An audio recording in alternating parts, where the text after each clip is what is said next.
Un gusto saludarlos. Vamos a hacer un repaso sobre el marco teórico. Para ello nos hemos planteado dos objetivos. El primer objetivo es que queremos conocer la importancia de la construcción del marco teórico en la contextualización del problema de investigación.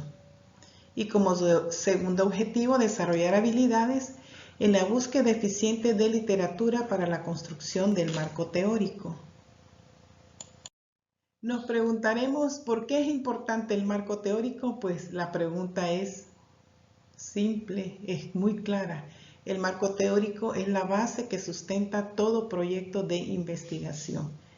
Lo que quiere decir que para construir el marco teórico debemos tener en cuenta nuestro problema de investigación. No puede existir un marco teórico, no podemos construir un marco teórico si no conocemos a profundidad el problema de investigación. Cuando nosotros nos planteamos una pregunta de investigación, generalmente, sabemos que un fenómeno tiene una causa y un efecto. Cuando nosotros nos planteamos un problema de investigación, nos preguntamos generalmente cuál es la relación entre la causa y el efecto de ese problema, de ese fenómeno de investigación. Pues es justamente la teoría la que nos orienta y nos explica y nos da respuesta a nuestra pregunta: ¿cómo se relacionan esas variables que causan un problema en la población, por decirlo así? En la literatura encontramos respuesta a esa pregunta de la relación entre la causa y el efecto de un problema de investigación. Para elaborar un marco teórico se requiere mucho ejercicio mental, mucha capacidad de análisis y de síntesis. Todo proyecto de investigación, cualquiera sea su enfoque, puede ser cualitativo, cuantitativo, o incluso los estudios de caso requieren la construcción de una perspectiva teórica, es decir, un marco teórico. Todos los estudios, todos los problemas de investigación tienen antecedentes previos, tienen teorías previas que sustentan nuestra investigación. Es por eso que a la luz de la teoría previa, de los conocimientos y conceptos, o sea, antecedentes previos, a la luz de toda esa información nosotros vamos a construir nuestro marco teórico. No hay ningún problema de investigación en el cual no se encuentren antecedentes. El coronavirus es un ejemplo de esto. Como problema nuevo de salud pública, los investigadores no se quedaron de manos cruzadas, sino que ellos buscaron antecedentes de coronavirus, tal vez no del SARS-CoV-2 que ha venido a hacer tanto desastre en la humanidad. Ellos se enfocaron en construir su marco teórico en los antecedentes que habían de otros coronavirus. Y es así que hoy por hoy la humanidad tiene mucha información valiosa que se generó de esa búsqueda del conocimiento. Así que no hay problema de investigación, por nuevo que sea, en el que no encontremos nosotros un sustento teórico que guíe nuestro marco teórico. Para ahondar un poco más y ver realmente la utilidad del marco teórico, en su construcción nos permite afinar el planteamiento del problema. Lo que quiere decir que cuando nosotros estamos revisando la literatura, podemos replantearnos nuestro problema de investigación, ver cómo está, si está adecuadamente formulado, si es el momento de incluir o eliminar algunas variables. Para eso sirve el marco teórico. También nos sirve de guía de investigación. El marco teórico guía la investigación y amplía el horizonte del estudio. En la medida que revisamos literatura, vemos entonces, nos planteamos ciertas preguntas y también le debemos dar respuesta. Es decir, cuando construimos el marco teórico, revisamos literatura. ¿Y qué es lo que vamos a revisar de esos artículos, de esa literatura que descargamos de cualquier fuente de información, obviamente confiable? Vamos a hacernos estas interrogantes. ¿En qué contexto se realizó este estudio? ¿Con qué población la realizaron? ¿Qué muestra utilizaron? ¿Cómo calcularon la muestra? ¿Qué variables de medición consideraron? ¿Qué instrumentos utilizaron? ¿Qué métodos o qué técnica de recolección de datos? ¿A qué conclusiones llegaron estos estudios? ¿Qué diseño metodológico utilizaron? Eso es muy valioso para nosotros poder guiar nuestro estudio comparándolo con otros estudios similares al nuestro para ver qué dirección han tenido, y hacia esa dirección entonces nosotros vamos apuntando nuestra investigación.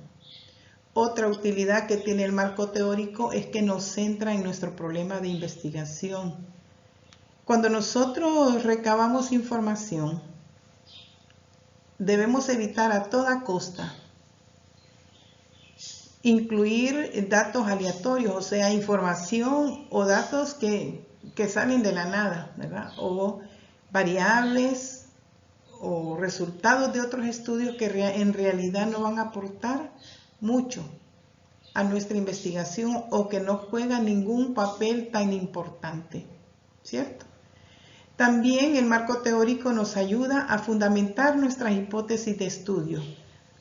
Obviamente estas van a ser sometidas a prueba en las siguientes etapas del estudio. El marco teórico inspira nuevas líneas de investigación y sobre todo, aunque esta es una característica que aquí aparece al final de esta diapositiva, no menos importante, o quizás la más importante, el marco teórico provee el marco referencial para analizar e interpretar nuestros resultados con la teoría previa, con los conocimientos existentes.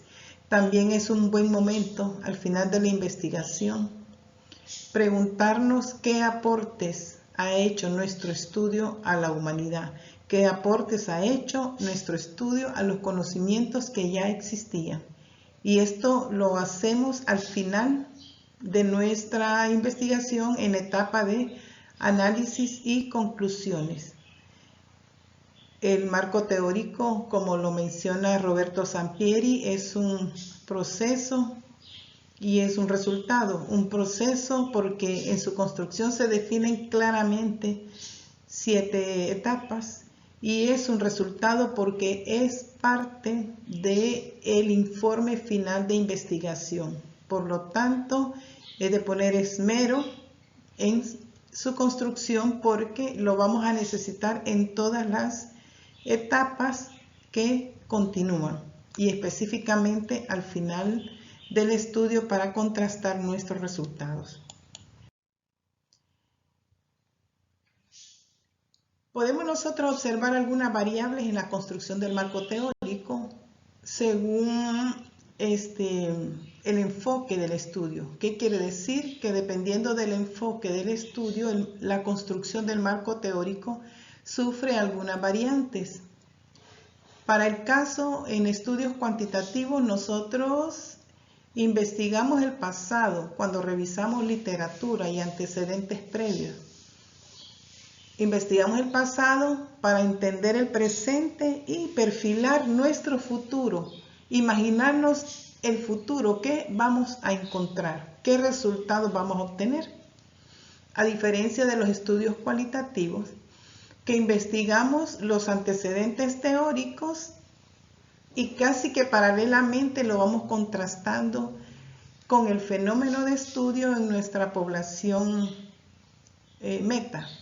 Y ese contraste lo hacemos en el contexto donde está ocurriendo el fenómeno. También mientras contrastamos la teoría con el fenómeno que se está desarrollando en nuestra población de interés, puede ser que también tengamos que regresar en algún momento al marco teórico y viceversa.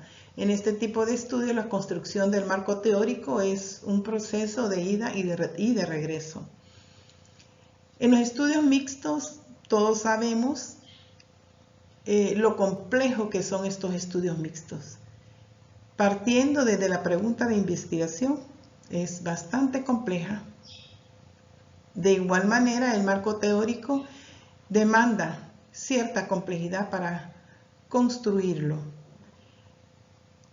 En los estudios mixtos, nuestros referentes bibliográficos van a estar enfocados a buscar literatura de estudios cuantitativos y cualitativos.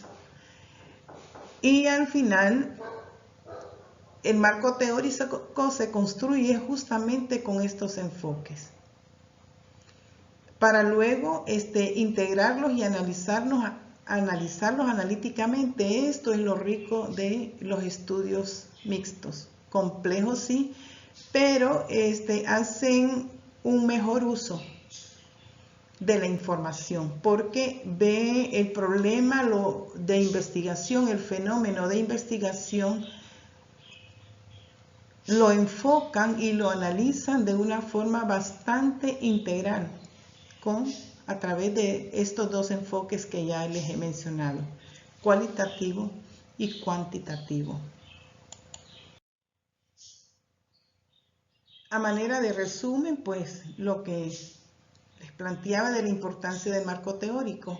Ahora vamos a definir pues algunos criterios o algunas recomendaciones para la búsqueda efectiva de la literatura. Bien, se recomienda una búsqueda selectiva de literatura y que provenga de fuentes primarias y confiables. Sabemos que diariamente se publican cientos de artículos,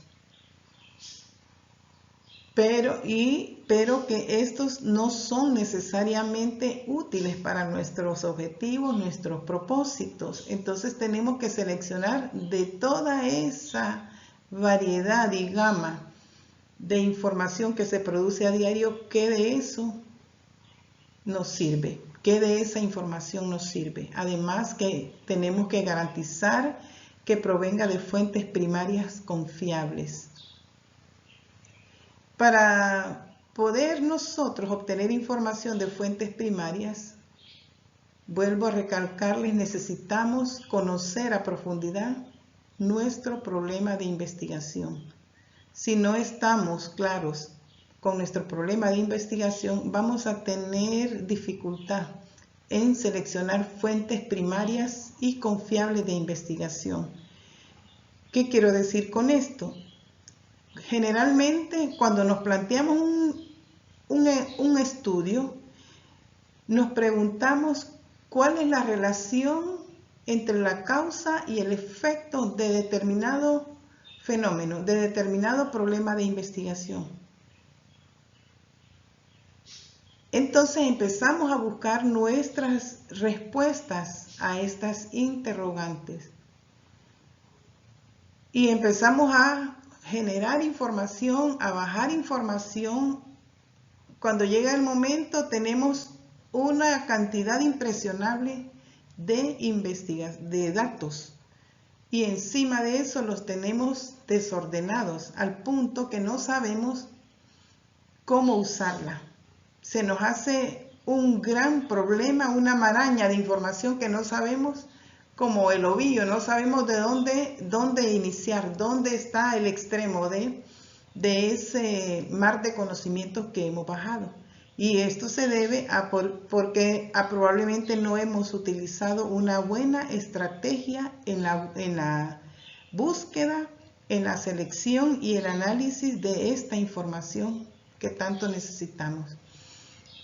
Otro aspecto es que también debemos definir con claridad nuestras palabras claves. También definir los descriptores DEX y MEX de nuestras palabras claves.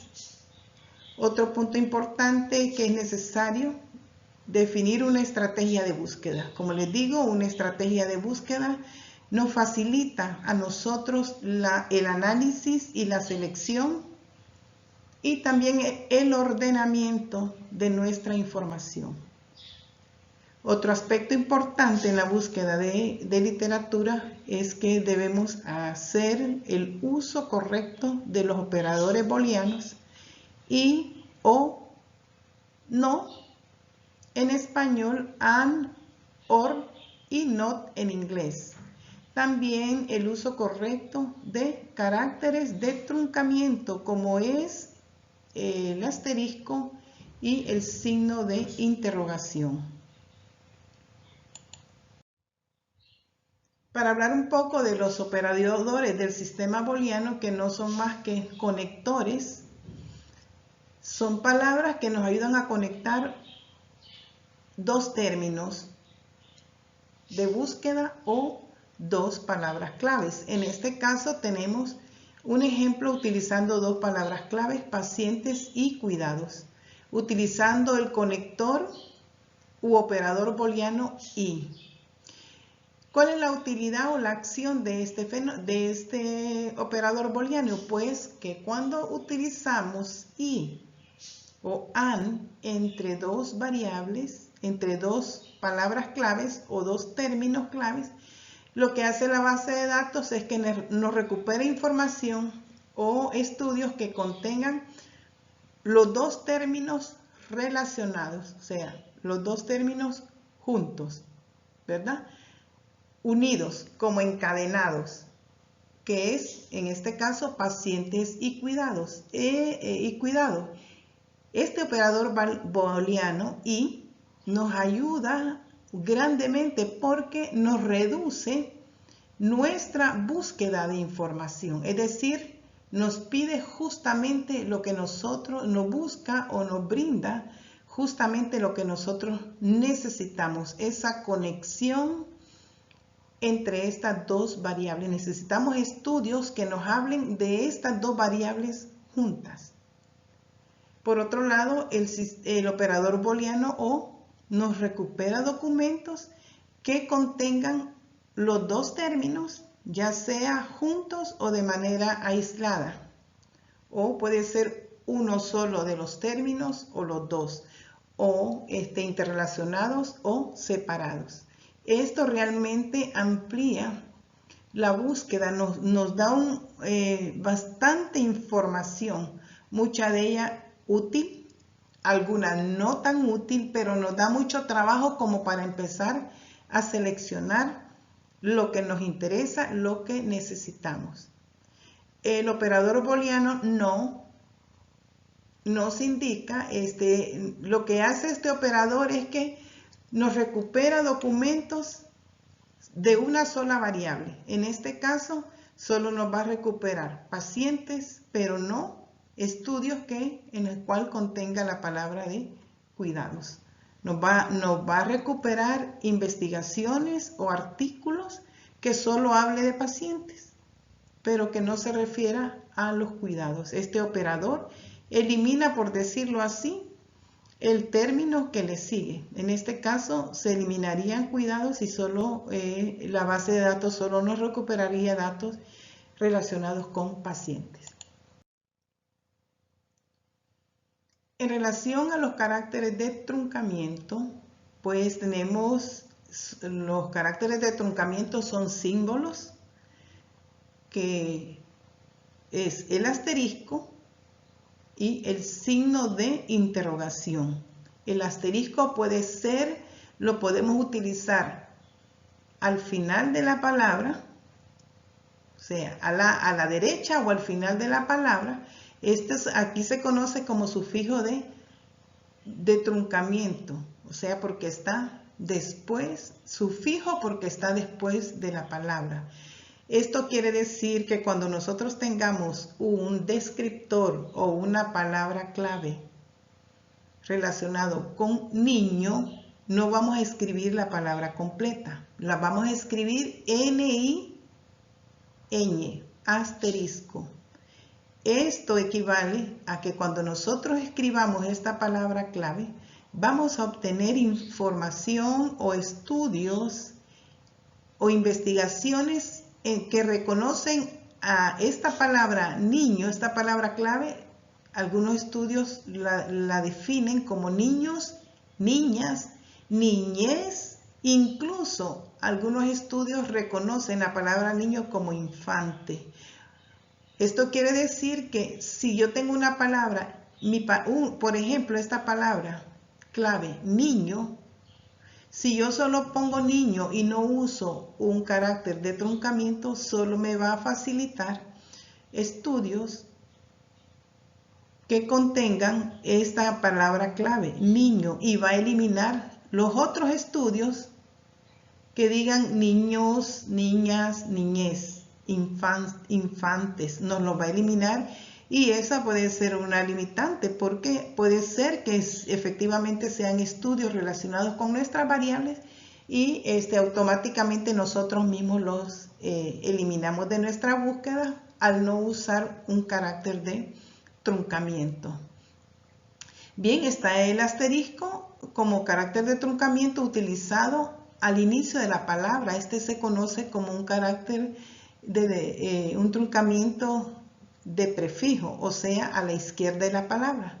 La anteponemos a la palabra.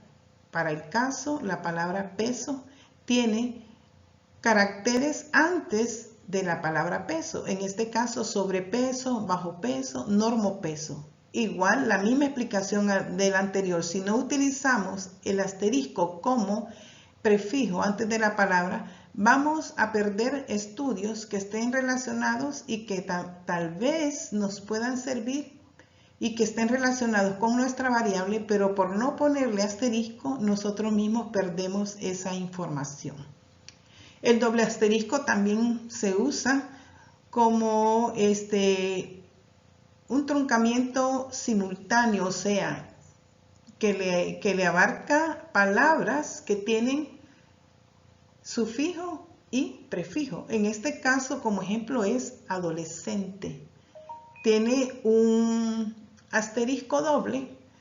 En primer lugar, uno al inicio de la palabra, o sea, a la izquierda de la palabra, para captar todas las palabras antes de adolescencia, adolescente, que es preadolescencia, preadolescente, y también tiene otro carácter de truncamiento al final, ¿verdad? Porque termina en adolescente, asterisco. Ahí no, esto nos permite obtener estudios que tengan que ver con adolescentes, adolescencia, adolescentes, también preadolescencia, preadolescente. O sea, nos amplía nuestro abanico de posibilidades de encontrar estudios que nos sean útiles a nosotros.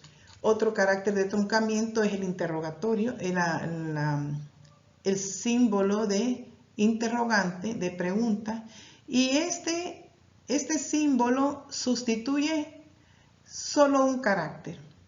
¿Qué quiere decir? En el mismo caso de niño, si ponemos N-I-Ñ asterisco, entonces solo nos va a reconocer niño o niña, no nos va a reconocer niños, niñas, infantes, ¿sí? Otro ejemplo, la palabra México.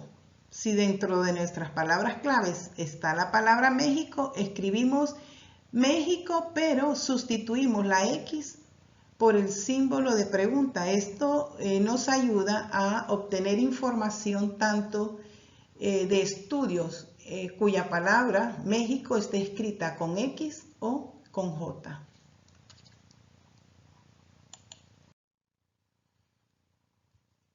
Bien, un poco para ampliar la explicación, en nuestra investigación nosotros podemos tener palabras claves o términos claves. ¿Cuál es la diferencia?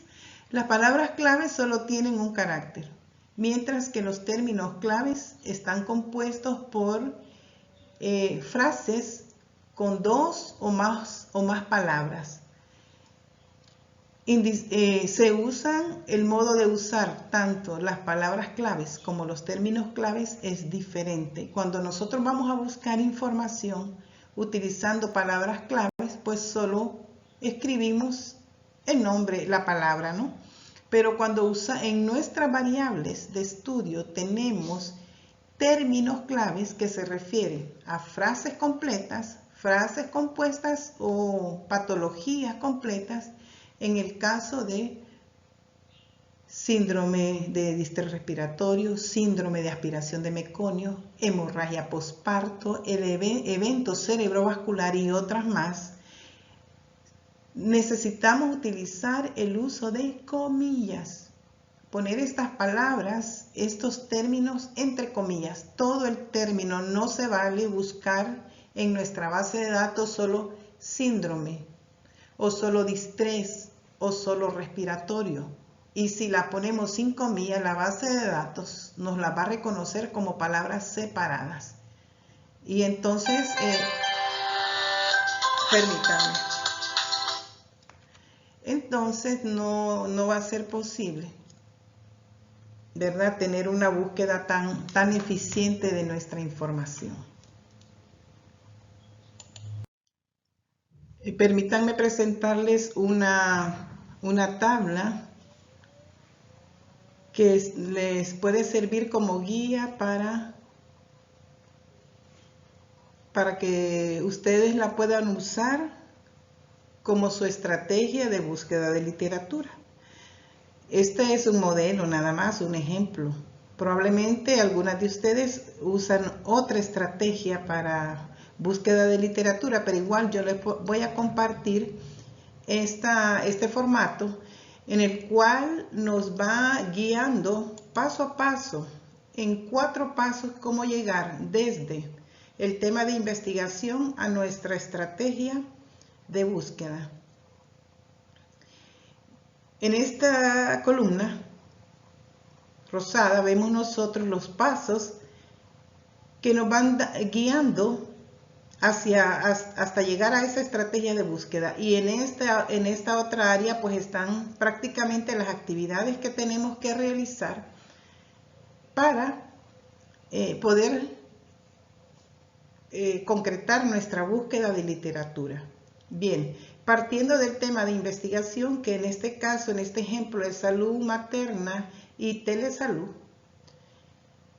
nuestro primer paso es establecer o tener clara o colocar aquí en este espacio nuestra pregunta de investigación.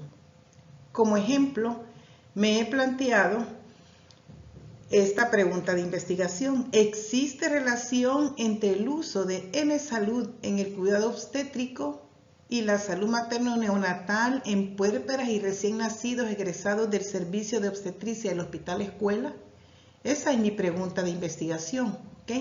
El segundo paso entonces es disgregar o encontrar nuestra variable de estudio en esta pregunta de investigación. En otras palabras, es como desglosar la pregunta de investigación en nuestras variables de estudio. Y esas variables se desglosan pues en esta estructura que se conoce como variables pico, en donde cada una de las palabras tiene una lógica y un significado. La P se refiere a la población donde voy a realizar mi estudio. La I es la variable independiente o la intervención que vamos a hacer.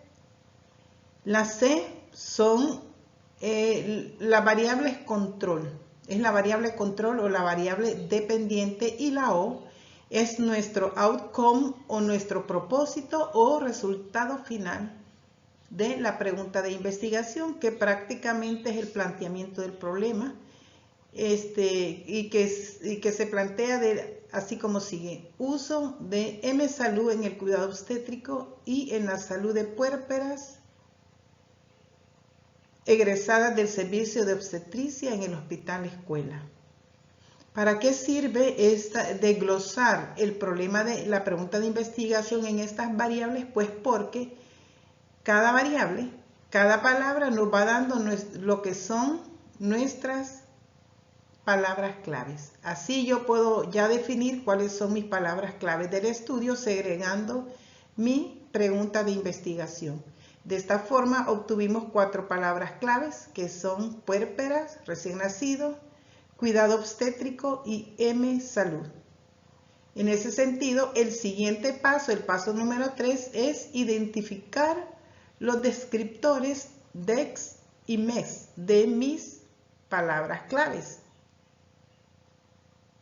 Por decirlo de otra forma, voy a buscar en el diccionario de descriptores DEX y MEX los sinónimos de puérpera, recién nacido, cuidado obstétrico y M-Salud, y los voy a colocar aquí. Recuerden que los descriptores DEX se refiere pues a esos diccionarios en el cual nos dan el significado de estas palabras en diferentes idiomas, o sea, la traducción de estas palabras, y es así que de puérpera obtuvimos descriptores como periodo posparto en español y los siguientes descriptores, que este es en inglés, en portugués y en francés. Una vez identificados los descriptores de cada variable, pues en realidad ya entro a lo que es mi estrategia y desarrollo mi estrategia de búsqueda para ordenar lógicamente mi búsqueda. Es así que yo puedo escoger una combinación de los diferentes descriptores para buscarlos, ¿no? Es así que yo me planteo como primera estrategia de búsqueda combinar estas ecuaciones: el descriptor 1 con el descriptor 2, el descriptor 3 y el descriptor 4. Esa va a ser mi primera búsqueda, y luego hago una combinación, combino el 1 con el 3 y el 4, el 1 con el 2 y el 4, y así sucesivamente. Nosotros podemos hacer aquí, tenemos la oportunidad y el lujo, nos podemos dar, por decirlo así, de combinar nuestros descriptores de la forma más conveniente para obtener nuestra bibliografía. Como conclusión final, pues el marco teórico es la base que sustenta el método científico. Recordemos que siempre tiene que estar muy relacionada, estrechamente relacionada con nuestro problema de investigación. Además, que en el marco teórico guía e inspira nuevas líneas y horizontes de investigación, así como también sirve de fundamento para esas hipótesis que las vamos a tener que comprobar en la investigación. Y finalmente es el marco referencial para analizar e interpretar los resultados. Aparte de esto, teniendo como referente el marco teórico, valga la redundancia, teniendo un marco teórico bien estructurado, al final de nuestra investigación contrastamos esos resultados y nos hacemos la pregunta final de nuestra investigación: ¿qué aportes, qué nuevos conocimientos aportaron estos resultados al conocimiento que ya existía o que ya existe y que lo revisamos en el marco teórico? ¿Cómo contrastan estos resultados con lo que ya se conocen? Entonces, un poco eso, ver para concluir esta parte de lo que es el marco teórico. Ya pasando a lo que es la búsqueda de recursos, pues vamos a tener una demostración en línea. Sin embargo, previamente necesitan ustedes tener a la mano su propuesta de investigación, es decir, esa propuesta previa que ustedes ya tienen preparada y en la cual han trabajado a modo de comparar estos conocimientos que han visto en esta clase con su protocolo de investigación, con ese marco teórico, cómo en realidad lo han estructurado. Recuerden siempre que no podemos empezar a buscar información si no tenemos una estrategia de búsqueda, que esta se refleja en dos formatos. Uno es esta, la matriz de la estrategia de búsqueda de literatura que acabamos de ver, y este es otro formulario que se construye, que se elabora en Excel. Es una base de datos donde vamos ordenando nuestra bibliografía. También necesitamos accesar a los descriptores DEX y MEX. Necesitamos ingresar a ese diccionario para empezar a buscar los sinónimos de nuestras palabras claves, para empezar a buscar esos descriptores que contiene este diccionario, que está disponible en la página, en la plataforma de la Biblioteca Virtual de Salud. Y también tenemos que tener acceso a la Biblioteca Virtual en Salud. Puede ser al portal de la Facultad de Ciencias Médicas, pero ahí hay muy poca información en relación a enfermería. En todo caso, como alternativa tenemos el portal regional de la BBS, que ahí sí encontramos mucha información y muchos estudios hechos por enfermeras y en nuestro campo disciplinar. Aparte de eso, antes de la clase, porque lo vamos a necesitar para el taller, es que necesitan descargar el gestor bibliográfico conocido como llamado Zotero. Así se llama este gestor bibliográfico, que es prácticamente una herramienta que nos sirve para organizar la literatura que nos va a servir para construir el marco teórico. Aquí les comparto un enlace también en el cual van a tener acceso a un tutorial que les va a ir diciendo paso a paso cómo van a descargar esa aplicación en sus computadoras. Si tienen preguntas de esta presentación, pues las vamos a evacuar en el aula virtual durante la clase sincrónica. Y bueno, pasamos y espero verlos en la presentación que haré, una demostración sobre la búsqueda de literatura. De todas maneras, quiero animarlos y que confíen en sus capacidades y en todas esas potenciales que les va a permitir obtener eficientemente artículos y literatura en la cual la van a poder asociar a su problema de investigación. Si nosotros tenemos buena literatura que esté vinculada estrechamente a nuestros problemas de investigación, vamos a tener buenas conclusiones. Si nuestra búsqueda no ha sido muy eficiente, muy bien pensada y muy bien organizada, probablemente en nuestros estudios se van a revelar pues conclusiones no tan útiles, no tan robustas. Así que les animo y espero verlos en la clase sincrónica. Que estén bien.